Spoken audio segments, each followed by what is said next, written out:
ఉదయమే 5:30-6 గంటల ప్రాంతంలో ఒక విషాదకరమైనటువంటి వార్త వినడం చాలా బాధ అనిపించింది.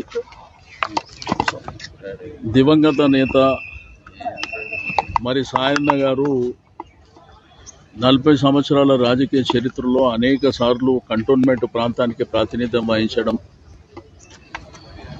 ఆయన లాస్ట్ టైం ఆరోగ్యరీత్యా పోయిన సంవత్సరం మరణించినటువంటిది. ఇప్పటికి సంవత్సరం 3 రోజులు అవుతుంది. మొన్ననే వారి యొక్క వర్ధంతి కూడా చేపట్టడం జరిగింది.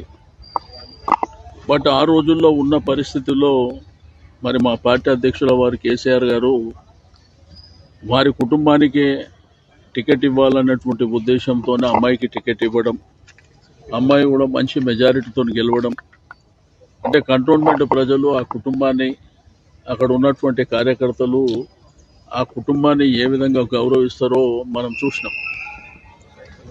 బట్ ఉదయం ఇటువంటి సంఘటన జరగడం, చిన్న వయసు అమ్మాయి, ఎంతో భవిష్యత్తు ఉంది. భవిష్యత్తులో మరి ప్రజలకు కానివ్వండి విశేషమైనటువంటి సేవలు అందించేటువంటి అవకాశం.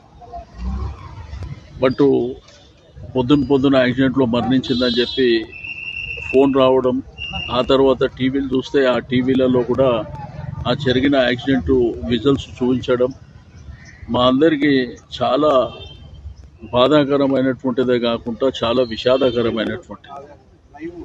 ఇటువంటి సంఘటన జరుగుతుందని చెప్పి మనం ఎవరం కూడా ఊహించినటువంటిది కాదు. బట్ విధిని మనం ఏం చేయలేము కాబట్టి మరి జరిగిన సంఘటన పట్ల మరి ఆ కుటుంబానికి మనము ధైర్యాన్ని ఇవ్వవలసినటువంటి అవసరం ఉన్నది. ఆ భగవంతుడు ఆ కుటుంబానికి అన్ని విధాలుగా ధైర్యాన్ని ప్రసాదించాలని కోరుకుంటూ మరి కొద్ది క్షణాల్లో డెడ్ బాడీ ఇక్కడికి రావడం జరుగుతుంది. పోస్ట్మార్టం నిమిత్తం వారి యొక్క స్వగృహమైనటువంటి అశోక్ నగర్ దోమలగూడ ప్రాంతానికి తీసుకువెళ్ళడం జరుగుతుంది.